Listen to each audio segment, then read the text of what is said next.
On or off the field, I work overtime. On the court or not, I take charge of mine. Beast mode when it's game time. Turn the bass up when they play mine. Sports base, and you know it's live. We on front. Welcome to Sports Base Radio. I'm your host, Laquane Copeland, alongside by my co-host. It's your boy Stephen Good, aka Buddha. This is your favorite source for sports and hip hop. Yeah. And we here, we back. It's been a while, it's been a crazy ride, it's been a crazy summer.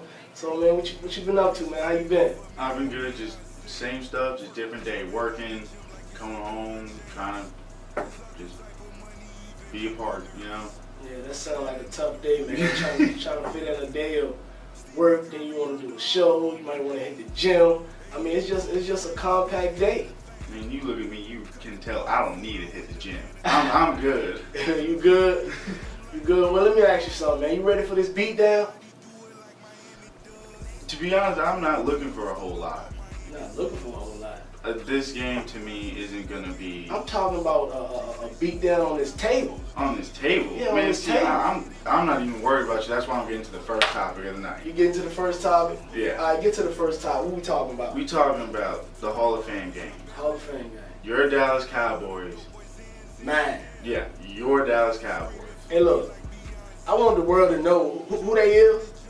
Your Man, yeah, because I recently had somebody say, I heard through the grapevine, somebody said, well, I ain't know he was a Cowboy fan. How long he been a Cowboy fan? I'm like, you must don't know me. You must don't know me. I'm a diehard, been a diehard since the day that I was 7 years old, back in 1996 when it was the Steelers and the Cowboys. Yeah, I bandwagon when I was 7 years old, but I've been here through the good and the bad. And I don't do a whole lot of boasting and bragging on social media, but now that we're doing this show, Sports-Based Radio, I'm going to let people know who I roll with. I roll with Dak, I roll with Zeke, I roll with Dez, I roll with all them guys. And this the first game, and what you looking forward to? I mean, you're a Redskins. I know you ain't looking forward to nothing, but what are you looking to see as far as Dallas? I'm looking to see them play a lot of their rookies. They're probably going to play 3/4 of the game. 3/4 of the game? Yeah, if not 2. They're going to play the whole game. I would think so, but they're not going to put all of them in because now you're running a risk of an injury of a lot of players that you put faith into. Granted, yes, you guys have the depth chart with the players to be okay with, but I'm not looking for a big game from either team. It's the preseason. To me, preseason doesn't mean a whole lot. Shows you who's going to be on the team by all ends, by the day's end, but I've never been a big fan of preseason. I've seen teams do outstanding in preseason. My team, for instance, the Redskins, we seem to always do great in preseason. But you're a Dallas fan, and it really pains me to ask you this question and know the true answer. How have we done in the seasons?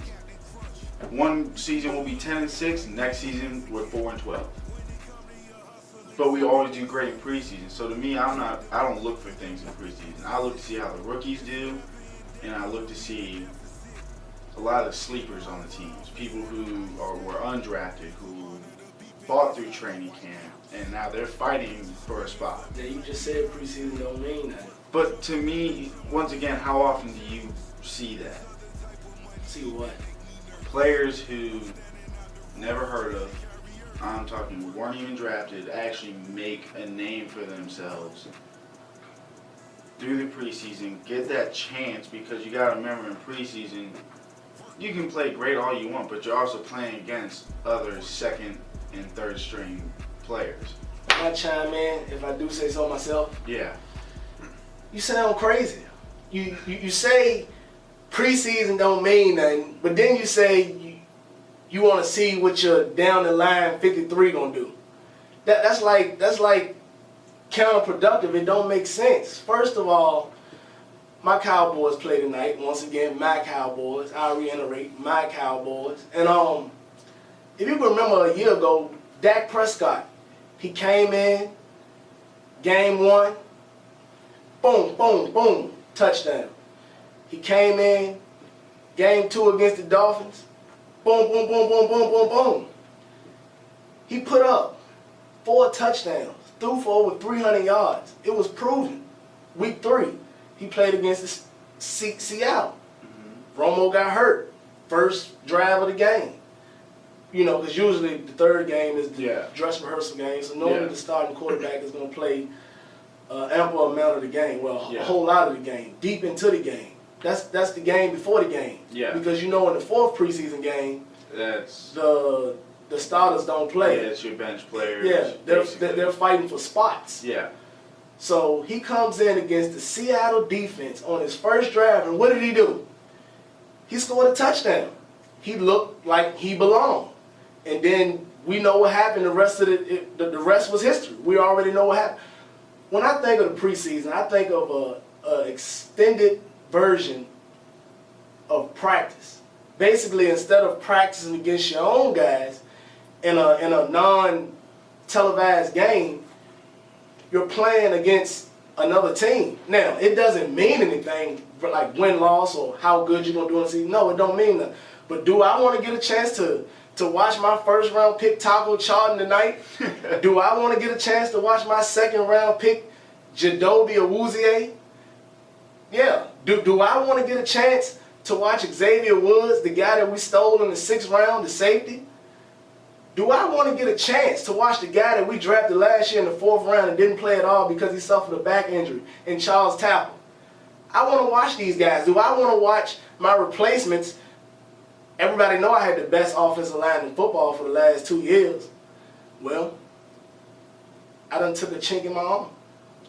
I done lost Ron Leary, which was a dominant. Now, he's not one of the big 3 that makes the Pro Bowl or perennial All-Pro every year, but I still lost Ron Leary, who signed the Broncos, got him $9 million. You can't blame him for that. No. Doug Free was a problem and a thorn in my side. He had to go. He retired. I'm so glad he had to go. He cost me against the Giants. They won't admit it, but he had a couple holding penalties on Zeke big runs. Penalty happened all the way over here. Zeke's got him 45 yards over here. Yeah. Hold and come back. Now all of a sudden it's 2nd and long, and I got to go up against Jack Rabbit and them. Yeah. I can't go against Jack Rabbit and them, and you know what I'm gonna do? Yeah. And I'm Dak Prescott, a rookie quarterback, and they got Jack Rabbit right here. They got Cremani right here. They got the boy Eli Apple that emerged. Yeah, hey, the Giants got a lot. So when you playing them guys, you got to play a game within the chains. You can't fall back behind the chains, and that's what we did. So. You know, we lost to one team last year twice, but we'll let that go. We'll let that go. Yeah. But like I was saying, it's not that I'm not looking to see it just be a fun game, or I'm not looking for it to just... It's not going to mean anything in the regular season, obviously. It's not going to be a record or whatever. So for me, but just preseason alone... It's a gift and a curse in a sense. But then again, that's for a lot of things. But the reason why I'm saying... So you just want your guys to show up week 1 and let's play? No, what I'm saying is that I'm looking forward to, like I said, watching players that, dropped in the draft, players who... Because I've seen first-round picks do great in preseason and then come in the regular season and be garbage. Who you seen do that? Trent Richardson. Trent Richardson? Yeah, Trent Richardson. Trent Richardson. Trent Richardson. He looked great in preseason. Did he not? He actually looked really good in preseason. And then in Cleveland, he was decent. I ain't never believed in it in the first place. Cleveland, he won't decent. Cleveland let him go. I had blind loyalty. Really? A little bit. Trent Richardson? I was a big fan of Trent Richardson. I was. But and then I realized he couldn't see a hole in the line to save his life. Or couldn't hit it. Yeah, there's so many plays where there's a hole that the offensive line made that you could fit a bus through. Right. And he runs straight into the back of the offensive lineman. Right. Or runs straight into the outside linebacker. When there's a hole, straight ahead. You're a power back, that's what you need to do. Johnny Manziel, he did great in preseason. Right. Where is he now? Well, he got drug problems. So did Michael Irvin. But let me ask you something. Look at him. But let me ask you something. what does that got to do with an extended version of practice? No, that's why getting yourself prepared. You're naming a couple busts, and you're blaming it on preseason. I'm not blaming it. That's what you're doing. You named a couple busts. You named a couple busts, and you blame them being a bust because they sucked in preseason. They sucked in preseason. I did not say they sucked in the regular season. They sucked in week 1, week 2, week 3. They actually did not suck in preseason. What I'm saying is they did great in preseason. Okay. That's what I'm looking forward to in preseason. I'm looking forward to see these players do good, and then because now that they've had taste of the field, they've had taste of a somewhat legit game. Right. Of the crowd, the pictures, the media, everybody. It's for a lot of these young guys, it's the first time, especially once you go to smaller schools. Right. It's the first time they've stepped on anything remotely this size. Correct.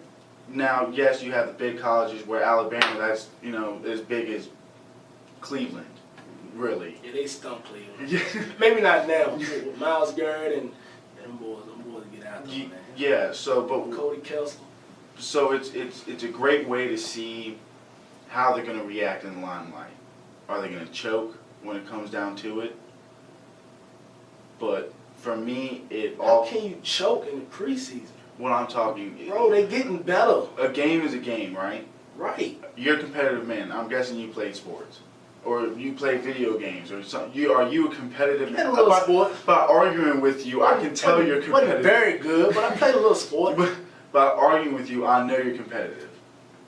You hate to lose. I just know what I'm talking about. But you hate to lose. I just know. A game is a game if you're a competitor. Right. When I could go outside right now and if we would just be like, we'll race from here to our cars. I'm competitive. I'm gonna. Oh, I dust you. And I ain't got but 1 foot. I still dust you. But you know what I mean? So a preseason game, especially for the young kids, the rookies, the people who are coming back for the second year, third year, it's a game. It's not a preseason game. So they're hungry. That's what I'm looking for. But at the same time, you gotta make it there first. But what I'm saying is, hey look. I'm gonna tell you something. I'm gonna give you a little story. All right. Who is the best left tackle in the game? Do I really have to answer this? Do I? Who the best left tackle in the game, man? Keep it real. Smith. Alright. Say his first name. Tyron. Alright. Tyron Smith. Best left tackle in the game. First round pick. As much as 9th overall, believe it or not, 1 pick ahead of J.J. Watt. Right? Yeah. 2011. Yeah. DeMarcus Ware is in the prime of his career.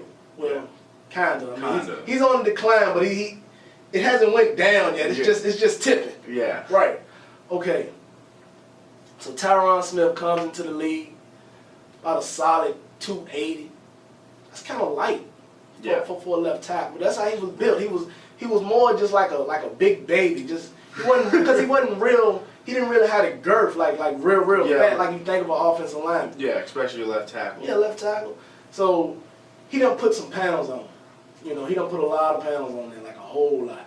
I mean, now he about 320. Throwing him around, ain't nothing they can do. But the worst thing about it is, even though he can, like I said, it really sucks because I have to face him twice every year. All right, let me finish my story. All right. Don't you know, his rookie year, he got whooped every day. Yeah. By DeMarcus Ware. Yeah. I mean, whooped. Yeah. When I say whooped, I mean whooped. Yeah. Every day I was on my phone looking at it. And they saying, man, I don't know about this Tyron Smith. What's going on now? See, but that... Do you want to know what happened? I tell you what happened. Repetition happened. Okay? Training camp happened. Day after day happened. That's all preseason is. It's an extension. It's not even just It's an extension. For that example, though, to be the best, you got to play the best. Right. I'm not saying DeMarcus Ware is but the best, but what I'm saying is that... But listen. He didn't just become... Tyron Smith just didn't become the best. What happened was DeMarcus Ware whooped him and whooped him and whooped him. And then one day, Tyron Smith started winning some of them battles. Yeah. And then one day, it started going 50-50. Yeah. And then, one day, Tyron Smith got on that field and was all of a sudden proclaimed as the best, all pro, every year. That's how it's been going down. So my final take on this issue, and we're going to agree to disagree, preseason is very much needed. It is, because for one thing, you start with 90 players and you got to get to 53. How can you get to 53 without the proper evaluation? How can you know the proper evaluation if you're not seeing people actually hit guys? Because in practice, you don't know what these people do? They hit and they wrap up. They don't tackle. They hit and they wrap up. No, I know. So we're not in live action actually seeing guys actually attack guys that they don't like, actually attack guys they're not bunking with, that they're not being with, that they're not eating with, that they're not playing video games with, a whole nother team. How can we really judge these guys if we're not seeing them in live action? Preseason is everything. You just looking at it wrong. You looking at it like, oh, if my team don't win, well, if my team win, that don't mean we're gonna win in the regular season. No, I'm talking about every individual player evaluation. We gotta go from 90 to 53, and then on the active we gotta go from 53 to 46. We need preseason for that. We'll agree to disagree. We'll agree to disagree. Yeah, we'll agree to disagree. We'll agree to disagree. All right. Well, our next topic, staying with the Cowboys. Will the Cowboys be better or worse? Meaning, they went 13-3 last year. Will they be better than 13-3, or will they be worse than 13-3, or could they be maybe a 12-4, but because of a tough schedule, still look like they was better than that 13-3 last year?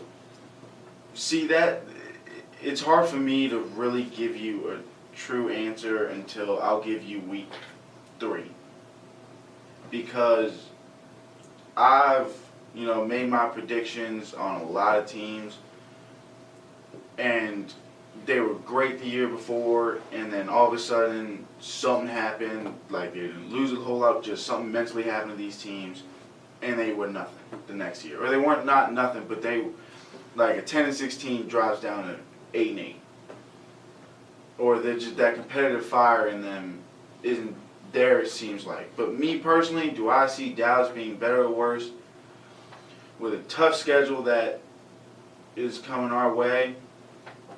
Because we're both in the NFC East.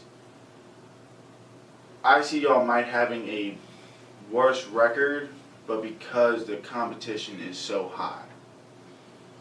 So what we talking about? Y'all were 13-3 last year. I give the least that y'all will be, the worst record y'all have, and once again, my dad, if he watches this, will.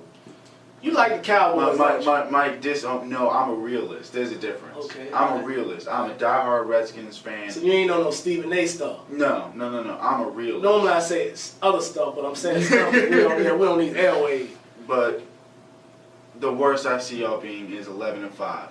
Maybe, and I mean maybe 10-6. If y'all played like y'all did last year, once again, I really hate to say this, but y'all might make it. I'm talking all the way. All the way. I hate to say it. Y'all hear them, folks? And I really hate all the way, because y'all keeping changed. it real. And I'll say Dallas changed my perspective when it comes to see young players do great their first year. Right. And then you think, oh, it's just 1 year, or because you had two sides to it. Right. And I originally, and I talked to you about this at work one day, I originally thought Dak Prescott and Ezekiel Elliott were going to be the Dallas version of Robert Griffin and Alfred Morris. What happened? They were both, like, if you really compare it, the stories that they both had were almost identical. Wrong. No, just hear me out on this. They took a team that went 4-12. Literally, both teams were 4-12 the season before. Right.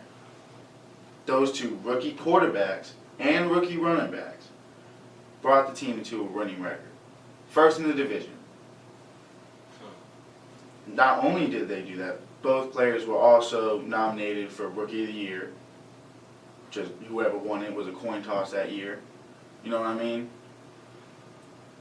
But something about Dak and Zeke makes me honestly say it's not just a one and done year for them. If they keep playing the way that they're playing with the offensive line and defense that y'all have, we're not seeing a 2-3 year situation. We're seeing the future of what's to come.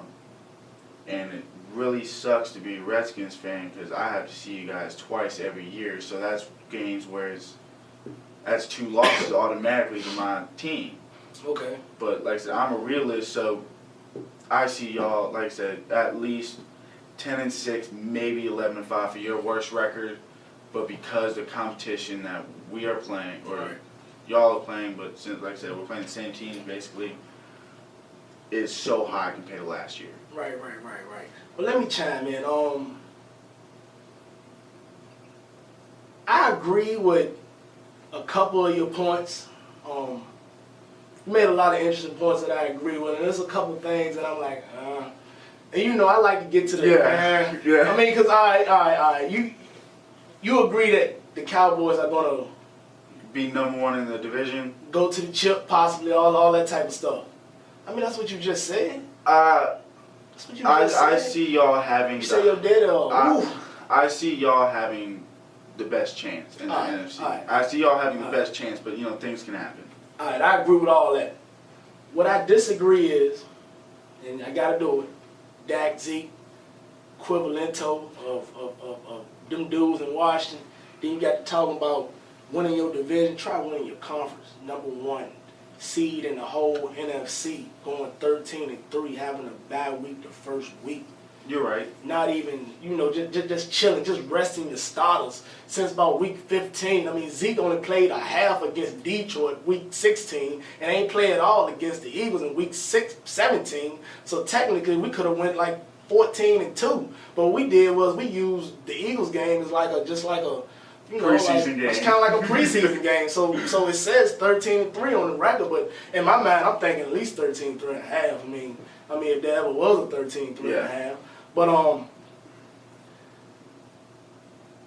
I just feel like the Cowboys are going to just take the league by storm. I mean, last year we took it by storm, but a lot of people thinking that we're going to fail. I mean, they're talking 9-7, 10-6 because of the fact that we lost Morris Claiborne and Barry Church, the captain of the defense. Hold on, let me finish. And Brandon Hughes Carr, the guy that got 5 years, $50 million. Basically $10 million a year, $30 million guaranteed, and they're going crazy because we just let our whole secondary implode, and we lost Terrell McClain, and we lost Ron Leary, and Doug Free retired. Basically, that's 2/5 of your offensive line, and then you lost your whole secondary, and Jalen Smith's coming off an injury. How is he going to be? And all of this stuff that's going on in the summer about Zeke Elliott, all the stuff that he done got into. Nolan Carroll, DUI. You know, David Irvin, PEDs. I mean, the list goes on and on. Damian Wilson pulled out a firearm on a woman and her husband. I know you heard about that. I mean, yeah, and Dallas done had so many infractions this summer that they're literally about to get penalized by the league. But taking the crookeds with the straight and giving it to you as straight as I can give it to you, those guys that we got rid of, I mean, maybe not the guys up front, but all those seconds, they were the problem in the first place. They were the problem in the first place. They couldn't cover nobody.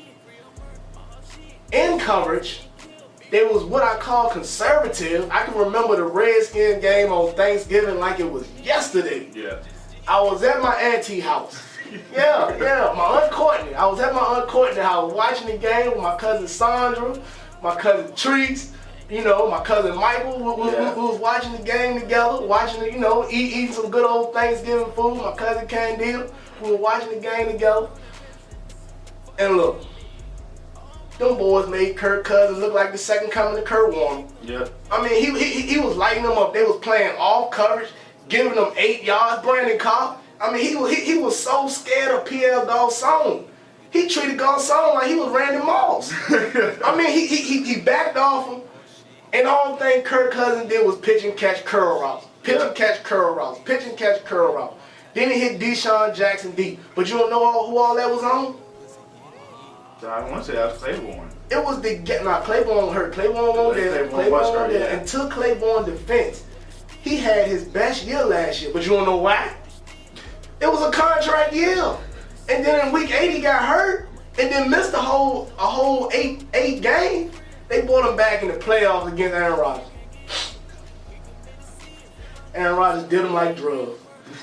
And then once we got him out and put Anthony Brown in the board in the 6th round, I'm counting on this year to be my number 1 corner.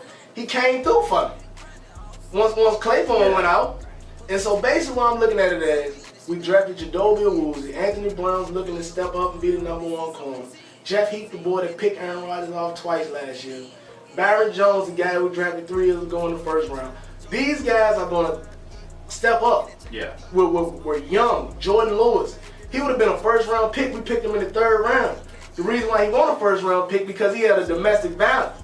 And she, a domestic violence, right? Yeah. She tried to get him. She said he hit him with a pillow. He got off on that a couple days ago. So we good. I'm not worrying about the second. I'm not worrying about. So if I'm not worrying about the defense, and I'm actually looking forward to my defense actually making plays, stepping up, making plays on the ball, jumping the ball. I mean, you're gonna take our lumps, kind of like Atlanta did at the beginning of the season because it's a young defense. Yeah. But if you're gonna tell me that you're gonna actually give my offense more chances, basically like in basketball, offensive rebound, keep giving me more chances. You gonna keep giving Dak and Zeke more chances. I got us being better, and then everybody gonna make a premise about the schedule. Well, you gotta play me too. It's my schedule. Yeah, you're tough, but you gotta play me too. So that's just how I feel about that, man. That's just how I feel about that. I mean, when I think about it, I think we're gonna be 13-3 like we was last year, but it's just gonna look different. We might lose a division game. We might lose to one of them teams in the AFC and maybe another NFC opponent. But all in all, taking the crookeds with the straight, I think we're gonna do them. So you're just gonna be the same? Same. We're gonna do them. Still gonna be smash mouth. It's still gonna be more ground and pound, but it's just gonna be a little bit more defense, a little bit more takeover, a little bit more ruthless, a little bit more fighting. Finish the fight. Yeah. Finish the fight. Like I said, I'm sticking with mine. Y'all either be the same or, like I said, 11-5, 10-6 would be the lowest y'all would go. Right. And that's because an injury could happen. Well, barring injury, I mean, an injury can happen to any team. Well, no, that's why I'm saying. Tom Brady could hell, right? I know, but Aaron Rodgers could. Yeah. No, so we can't just talk about injuries when it comes to the Cowboys. I'm not, but that's the topic is the Cowboys. So we are so. But I don't understand why we gotta bring up injuries though, because barring injury, that could happen to every team. That's what I'm saying. Okay. I think my team will do better record-wise, this year, unless certain injuries happen. Right. I'm just saying that goes for every team. I mean, depending, because I've seen, a starting quarterback get hurt and a backup comes in and shines like a star. Right. I mean, it's happened in San Francisco. Right. So that's going to be your downfall is y'all's injuries. That could or could not happen. I'm not saying it is, but that's going to be y'all's downfall. All right. Well, that's my downfall. I'm gonna take it. Yeah. So we got a hot topic real quick and. First of all, I mean, I don't care what you, this is my mind, my thoughts, my opinion. And I mean, we're going to talk about some uncut right now, Kyrie Irving versus LeBron. Now, Kyrie feel like, he don't want to be son. He don't want to be LeBron's kind of little brother no more. He wants to control the ball as a real point guard. He don't want to be an off the ball most of the time type dude. He want to be like the perennial all-stars of his peers, John Wall, Dame Lillard, guys of that, guys of that world. That's what he wants to be. And then LeBron's like, okay, you want to be that, and that's fine, but, do it on your own expense. Like, don't be like, I don't want to play with LeBron because then that. Say, okay, I want to be the selfish dude that average triple-doubles like Westbrook, but, that's what you want to be. So, what's your take on this? I can give you just sum up my entire thing in 3 words. Shaq and Kobe. That's all this is. It's another Shaq and Kobe. Yeah, we believe that LeBron is saying, you know, keep my name out, you know, just admit that you're the selfish player. But we don't know that for 100% certainty. Right. For all we know, Kyrie he feels like he is in LeBron's shadow, and the only way to get out of it is to leave. Right. And I can't blame him for that. Right. If he has the ability, I mean, yes, he's a star, he's in the league, he's great. Right. But in order for him to be true, not to really himself, but to reach his full ability, Right. he has to step out of that shadow. Right. I cannot blame him. Right. If he wants to leave, but he's got to go to a young team where he's it. Right. That's it. Well, first of all, I mean, I'm not a LeBron hater. I'm not a fan either. I mean, you know, I know that LeBron is great. I know that everywhere he goes, he wins. He could go to the Brooklyn Nets right now and they'll at least be a playoff team. Like I know that. That's how great this man is. Yeah. But I gotta tell you, man, I'm with Kyrie. Yeah. I mean, Kyrie is a assassin. Mm-hmm. Now he ain't better than Bron. If I'm Dan Gilbert, I'm going Bron all day, every day. Yeah.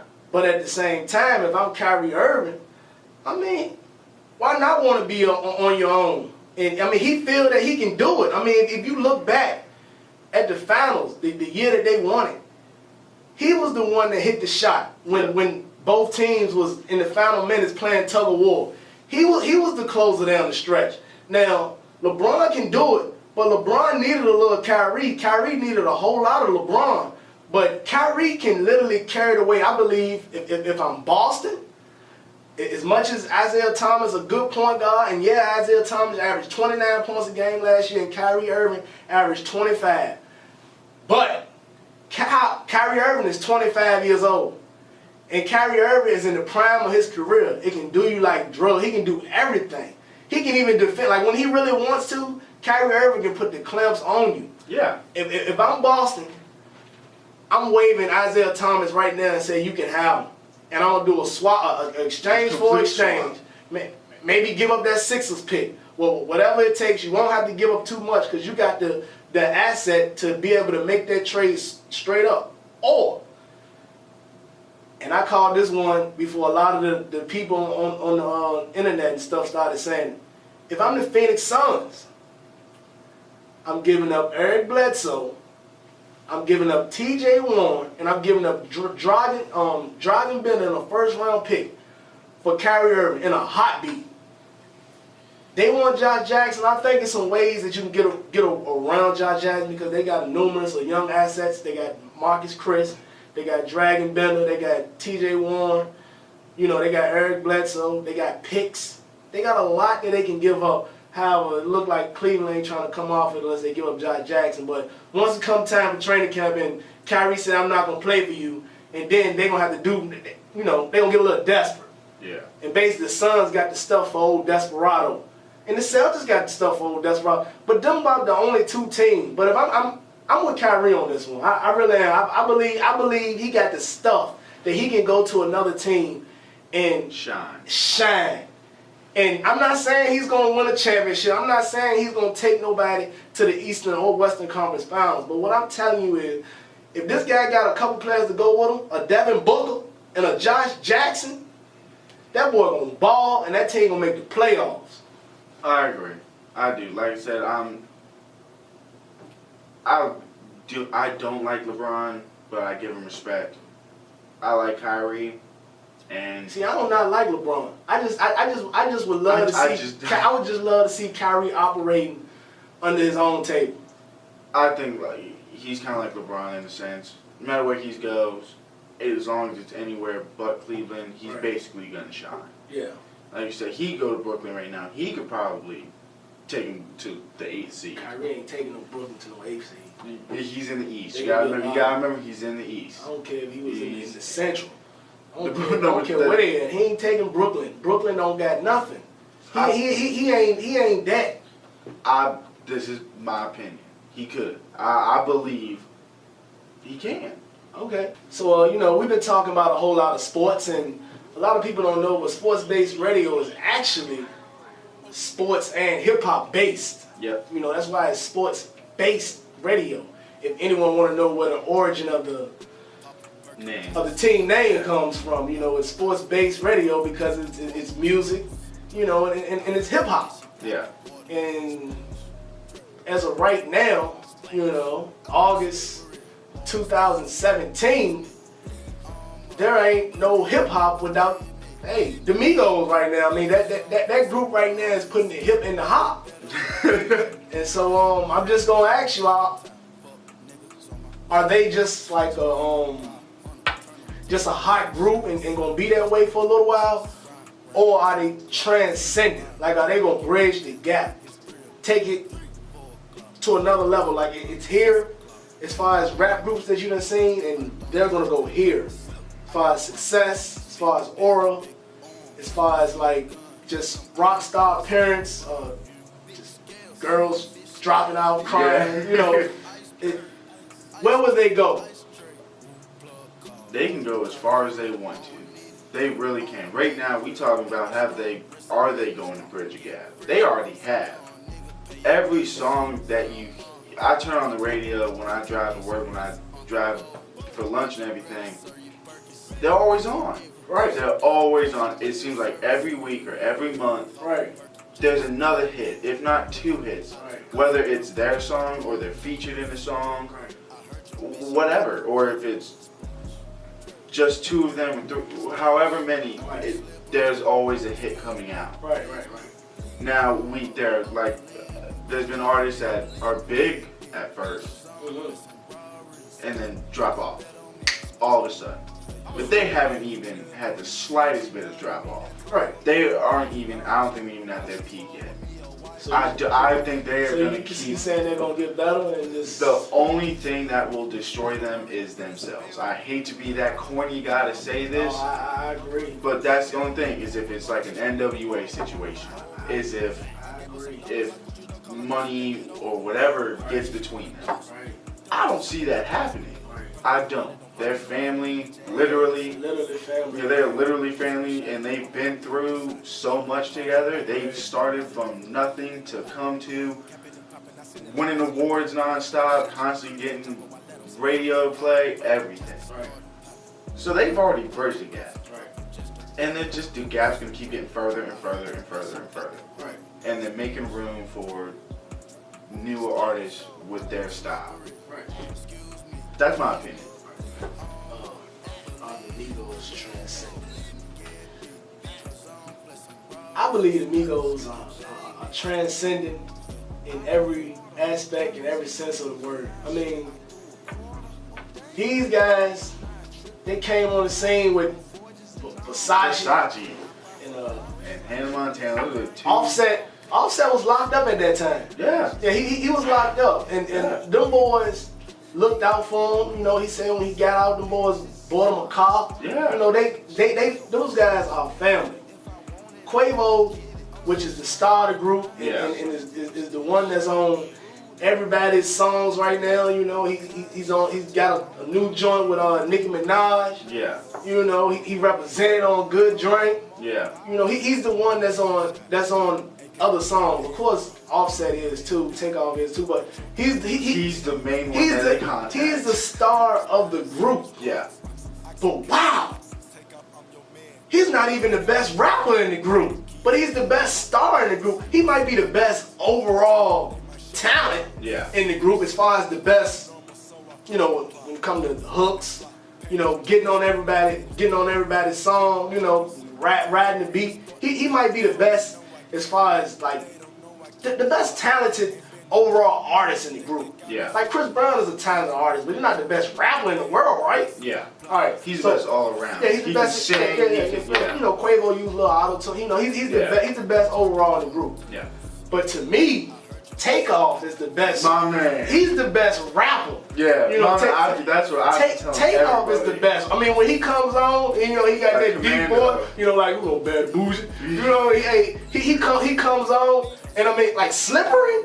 Yeah. Too Hotty. It's like when he came Commando. on. It's like, have you had a chance to check out Too Hotty? Yeah. It's like when he comes on Too Hotty, it's like a main event. You know, the beat kind of change up a little bit, and he kind of get into it. It's like when you think about the Migos, you think about a group where it's like everybody.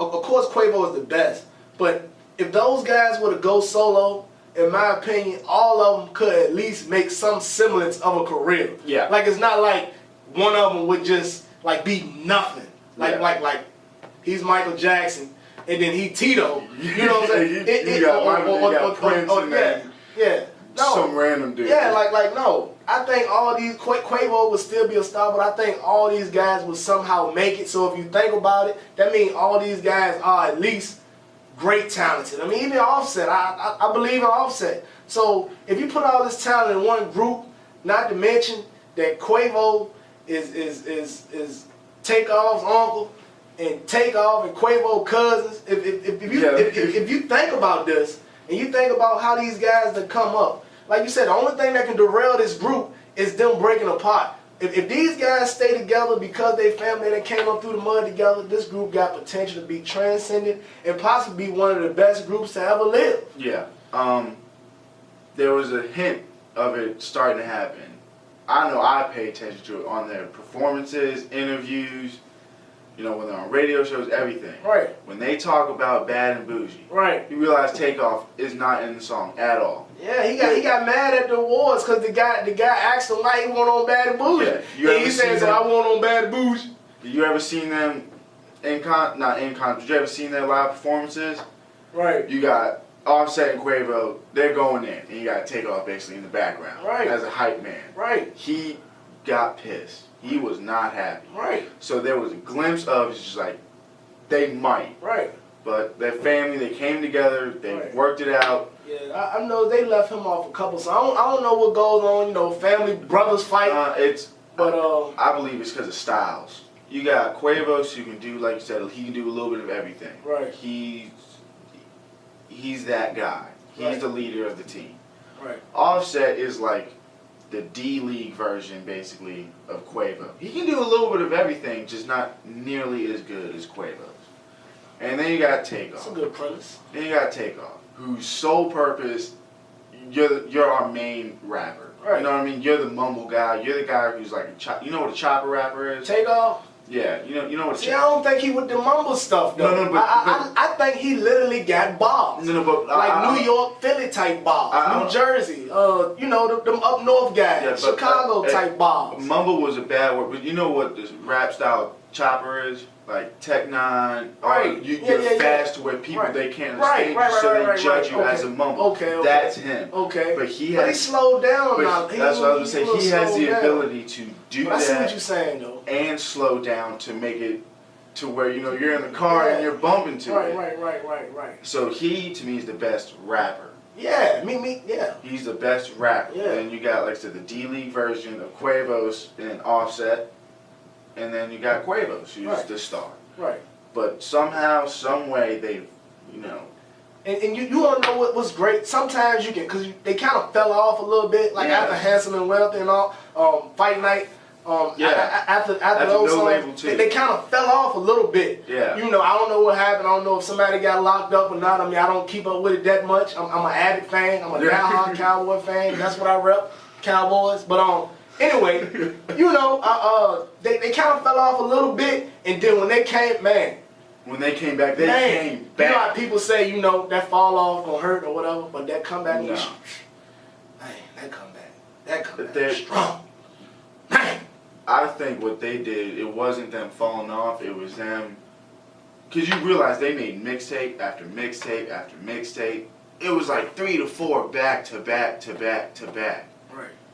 So I think they just stopped for a little bit, made all these songs, put them in a mixtape, let it out. Wait a year, have people downloading it, paying for it, going to concerts, buying CDs, which I don't know who does that anymore, but still going to all these awards and everything. Right. And as soon as, people start to stop listening to that mixtape, they drop another one. Or they drop a whole nother single that's bringing them back. No matter what, their songs might slow down, and we start to not listen to them, and then as soon as we start doing that, they come out with another song, and they are back on top. They lit. They lit. They are every day. They lit. They are the princes of rap right now. They're not the kings, but they are the princes. Okay. So on to another kind of, I guess, sophisticated rap topic. Yeah. I recently went to the theater. Yeah. And I had to view that All Eyes on Me. Yeah. Pretty much coming up, I was more a Biggie fan than a Tupac fan.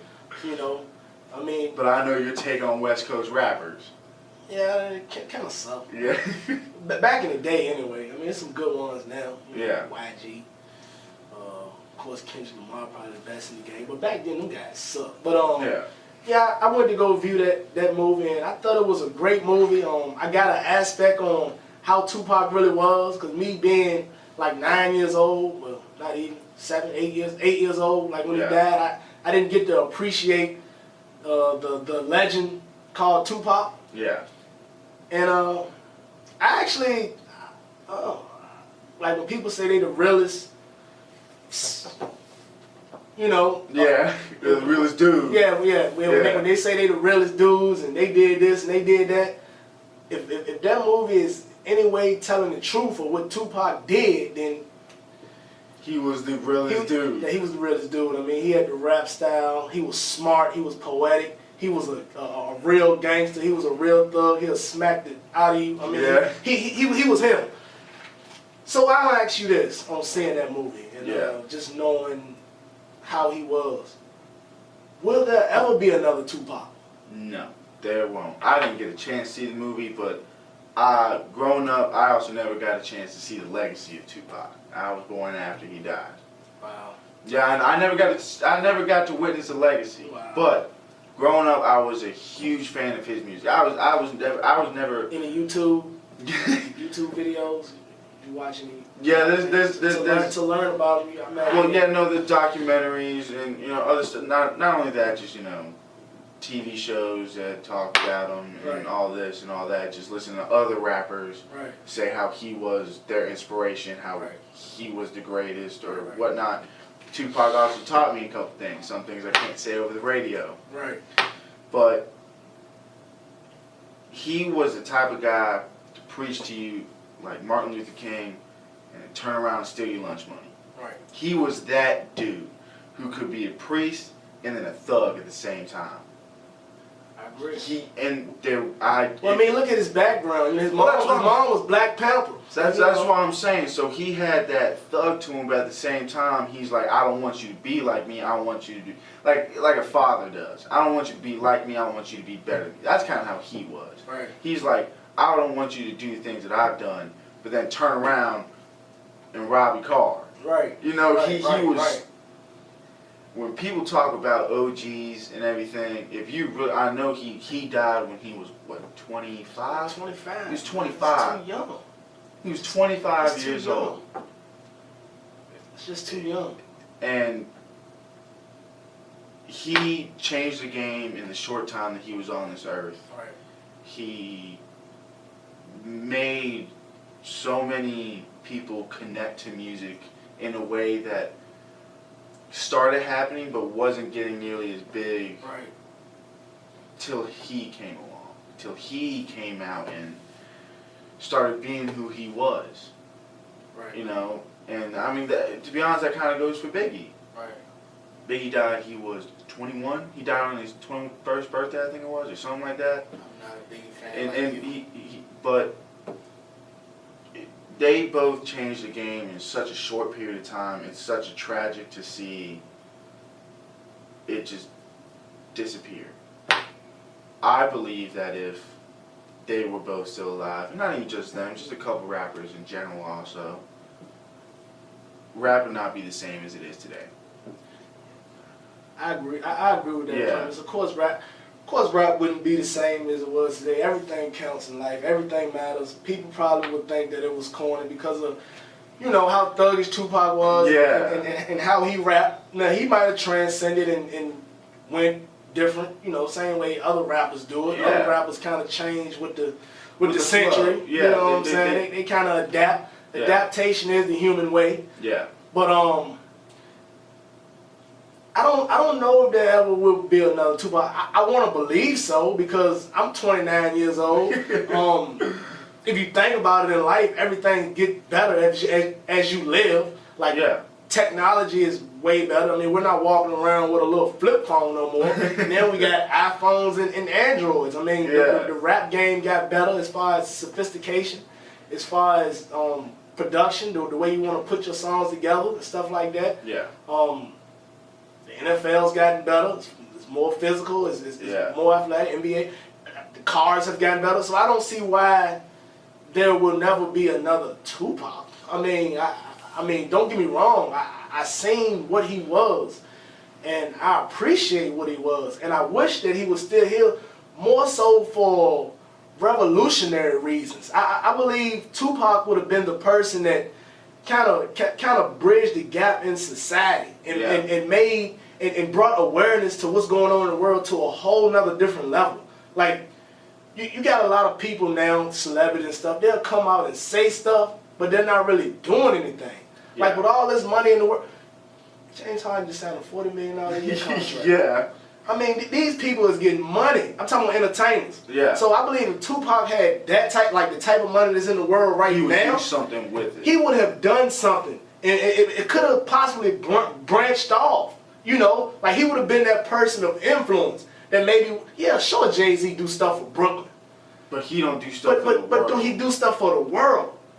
Do some of these black famous people, like go into unknown, civilizations, where people live every day and kind of, just lend a helping. Like if you got $100 million now, Floyd Mayweather and Conor McGregor about to fight, they got $300 million up. Yep. I think it was $100 million for the loser. Now, or something like that. Now let me tell you this. If Tupac was in today's world and he was able to touch some of that money, he would have influenced some of the people, and not even just, I'm talking about entertainment over the world. So would it be another Tupac as far as a revolutionary, as far as the guy that kind of, like a big influence?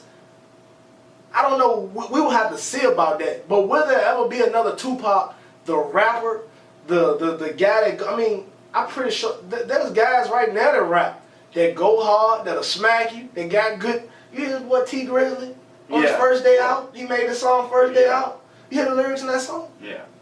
This is First Day Out. He a young boy.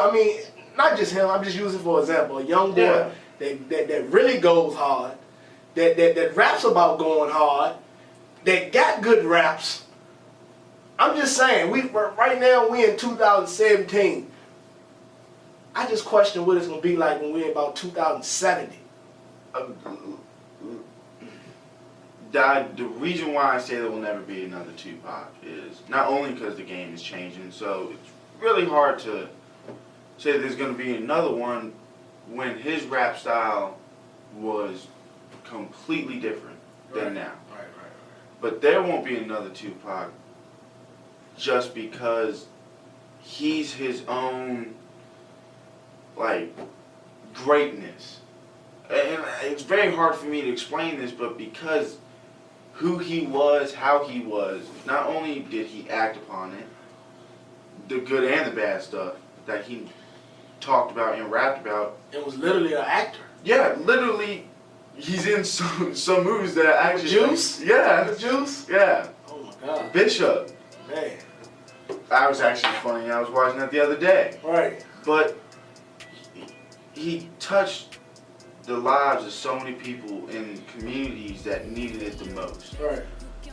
And he was an icon for those people because he's the one who came from the gutter, who came from nothing, right. Who came from, as he said in one of the songs, hugging his mom through a jail cell, being that guy.